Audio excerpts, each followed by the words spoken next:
What could shake the foundations of an imperial family more than a love that defies social boundaries? In the summer of 1913, aboard the royal yacht Standard, a story unfolded that, had it escaped the palace walls, might have altered the fate of the Romanov dynasty and Russia itself.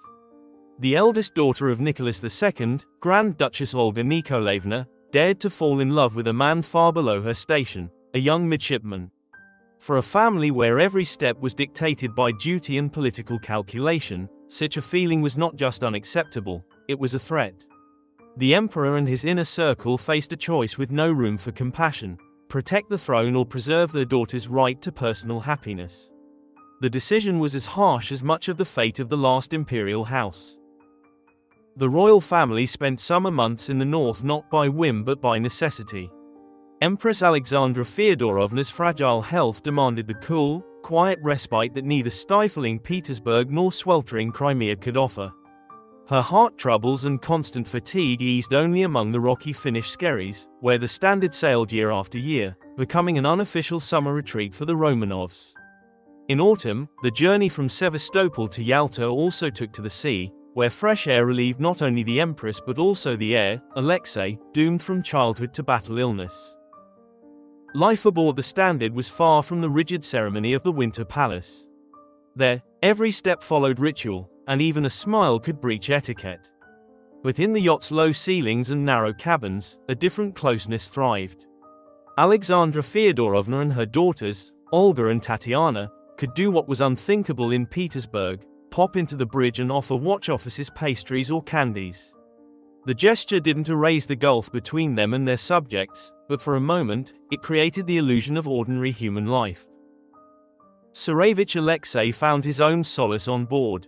Where courtiers pushed for piano or violin, he stubbornly chose the balalaika, learning from simple sailors. This defiance wasn't just a break from palace tradition. It reflected a boy's quiet longing to belong to a world beyond his reach, one he was shielded from all his life. It was here, on the Standard, that young Olga Nikolaevna first met Midshipman Pavel Voronov. His service on the royal yacht began shortly after one of the century's great disasters, the Messina earthquake of December 15, 1908. In mere minutes, thriving Sicilian cities were reduced to rubble, with tens of thousands perishing under collapsed homes. Russian warships, Slava, Tsarevich, and Admiral Makarov, stationed in the Mediterranean with Naval Corps midshipmen, were among the first to aid. Among them was Midshipman Pavel Voronov. He entered the fire-ravaged, ruined city, where every step risked new disaster. Aftershocks threatened to topple crumbling buildings and trigger new waves. Rescue efforts were interrupted by clashes with looters exploiting the tragedy. Voronov and his comrades cleared debris, carried out survivors, and aided those who had lost loved ones, earning the title of the Naval Corps Messina Cohort. This tragedy, widely covered by newspapers and discussed in high society, was both a trial for the Navy and a rite of passage for a generation of Russian officers. The royal family often recalled the sailors' heroism, and Voronov's presence on the Standard was a living reminder of that harrowing day when young Russians risked their lives to save strangers in distant Sicily.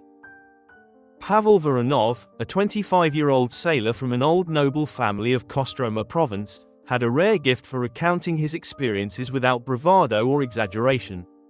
His simplicity and modesty left a deeper impression than the grandest tales. Listening to him, the catastrophe he survived came alive, making every listener feel like a witness to the events. Gradually, Voronov became part of the royal family's inner circle. Nicholas II valued his military service and personal charm, often choosing him as a tennis partner. The elder daughters gladly invited him to dances or joined him on mountain walks. Tsarevich Alexei, quick to tire, trusted Voronov to carry him. These interactions lacked the aloofness of the Winter Palace. Raised with strict discipline but free of courtly arrogance, the imperial children enjoyed playing with young officers, indulging in harmless flirtations, laughing, hiding on deck, baking potatoes over a fire, or tumbling in hay like ordinary teenagers. But beneath this freedom lay an invisible line, understood by all without words. Crossing it was unthinkable. It separated personal feelings from duty, human attraction from dynastic responsibility.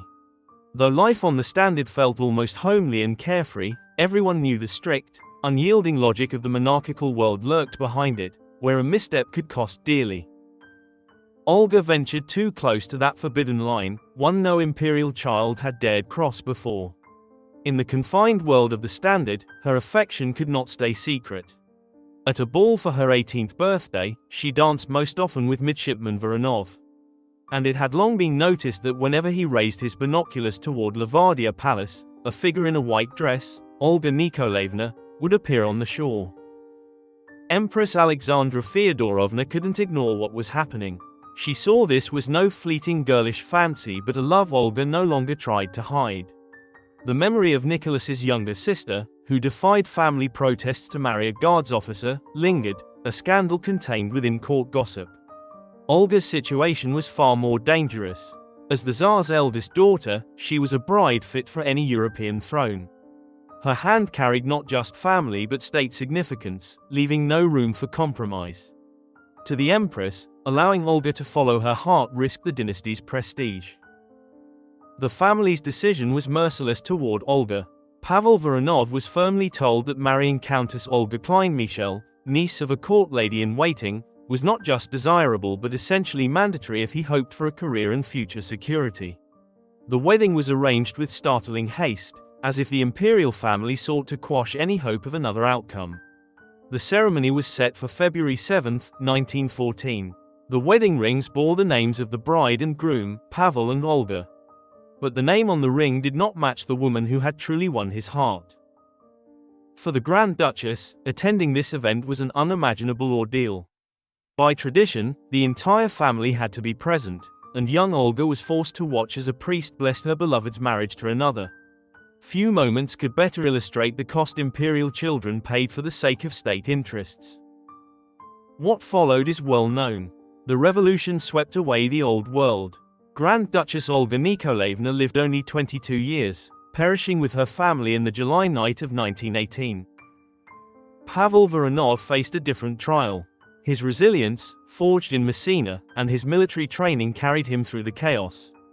He carried out missions for the volunteer army, joined campaigns, and when the White Cause was lost, he evacuated from Novorossiysk in the spring of 1920 aboard the British cruiser Hanover. Through Constantinople, he reached America, where he lived a long life in exile. If Voronov kept diaries or tried to record his experiences, those writings haven't reached us. Unpublished and unknown, they likely vanished in émigré circles or faded into archives. His voice has been erased by time. His wife, Countess Olga Klein-Michel, left behind a diary and memoirs, but these two remain largely overlooked by historians and readers. In 1964, Pavel Voronov died at 78 and was buried at the cemetery of the Holy Trinity Monastery in Jordanville, New York. On his grave stands a small icon of the Holy Martyr, Grand Duchess Olga Nikolaevna. This quiet symbol, placed decades later in an ocean away from Russia, seems to testify that the memory of his first love endured. In the broken story of two lives, something remained that neither dynastic calculations, revolutions, nor distance could destroy. Was this a tragedy, or proof that love can outlast any walls or distances? What do you think? Did Voronov stay true to his first and only love, or is the icon on his grave merely a gesture of remembrance? Share your thoughts in the comments. I'd love to hear your perspective. If this story resonates with you, support the video with a like and subscribe. More forgotten pages of our history await, ready for us to rediscover together.